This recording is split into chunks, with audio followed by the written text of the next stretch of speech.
Dear viewers, आज के इस लेक्चर में हम पढ़ेंगे कि एक जैसी हेडिंग रखने वाले तमाम डाटा को किसी एक जगह पर हम इकट्ठा किस तरह से शो करवा सकते हैं। जैसे फ़र्ज़ कीजिए आपके पास डिफरेंट मंथ का यहाँ पे डाटा पड़ा हुआ है और तमाम मंथ का डाटा हम एक ही जगह पर उसे इकट्ठा शो करवाना चाहते हैं।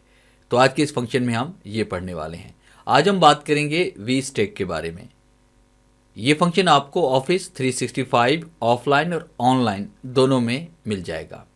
अगर आप ऑफिस 365 को इंस्टॉल करने के बारे में जानना चाहते हैं तो ऑलरेडी मैंने इसके ऊपर एक वीडियो बनाई हुई है, इसका लिंक आपको डिस्क्रिप्शन में मिल जाएगा। तो लेक्चर स्टार्ट करने से पहले हमेशा की तरह यही कहूँगा कि अगर आज की इस वीडियो से कुछ आप सीख पाएँ, कुछ आप न्यू लर्न कर पाएँ तो इस वीडियो को लाइक ज़रूर कर दीजिएगा। तो स्टार्ट करते हैं आज का लेक्चर। तो प्रैक्टिस करने के लिए सबसे पहले आपने इस तरह से आरजी डाटा कोई भी ले लेना है। जिस तरह मेरे पास यहाँ पे हेडिंग है, मंथ है, नेम है, कोर्सेज है और ग्रुप है। यानी ये मेरे पास जनवरी में जो एडमिशन थे उनका रिकॉर्ड हमारे पास है और ये फेब का रिकॉर्ड हो गया हमारे पास और ये हमारे पास हो गया मार्च का रिकॉर्ड। और हम चाहते हैं कि इन तीनों मंथ का जितना भी डाटा हमारे पास पड़ा हुआ है वो एक ही जगह पर यहाँ पे शो हो जाए। बस एक चीज़ का ख्याल रखना है कि इन सब की हेडिंग एक जैसी होनी चाहिए। तो इसके लिए हम क्या करेंगे, यहाँ पे क्लिक करते हैं और उसके बाद क्लिक करने के बाद इज इक्वल टू राइट करेंगे और यहाँ पे टाइप कर लेंगे वी स्टैक। और जैसे हम वी स्टैक हम टाइप करेंगे यहाँ पे तो आपके पास यहाँ पे ये फॉर्मूला शो हो जाएगा। अब देखिए जैसे फॉर्मूला शो हुआ है आपके पास तो यहाँ पे हम टैब का यूज़ करेंगे, फॉर्मूला आपके पास यहाँ पे ऐड हो जाएगा। तो इसमें सबसे पहले आपने यहाँ पे रेंज देनी है, सिलेक्शन 1, सिलेक्शन 2, सिलेक्शन 3।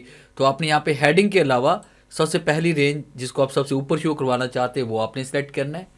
फिर इसके बाद यहाँ पे कॉमा देंगे, फिर उसके नीचे जो आपने डाटा शो करवाना है आपने यानी सेकंड मंथ उसको सिलेक्ट कर लें, फिर यहाँ पे कॉमा देंगे, फिर उसके बाद यहाँ पे आपने वो रेंज लेनी है जो आप तीसरे नंबर पे शो करवाना चाहते हैं। इस तरह आपके पास 4, 5, 6 मंथ जितना भी डाटा पड़ा हुआ है आप कॉमे के साथ साथ उसको रेंज देते रहेंगे, मगर हेडिंग को नहीं सिलेक्ट करेंगे, हेडिंग के बगैर आपने इसको सिलेक्ट करना है। अब उसके बाद जैसे हम ब्रैकेट क्लोज करके एंटर प्रेस करेंगे तो आप देखेंगे यहाँ पे सारा का सारा डाटा हमारे पास तरतीब के साथ वो यहाँ पे ऐड हो चुका है। तो आपने देखा बड़ी आसानी के साथ हम एक छोटे से फंक्शन के ज़रिए तमाम डाटा को एक जगह पर किस तरह से इकट्ठा शो करवा सकते हैं। उम्मीद है आज के इस लेक्चर में ज़रूर कुछ नया सीखने को मिला होगा। वीडियो अच्छी लगी है तो इसे लाइक कीजिए और अपने दोस्तों के साथ शेयर कीजिए।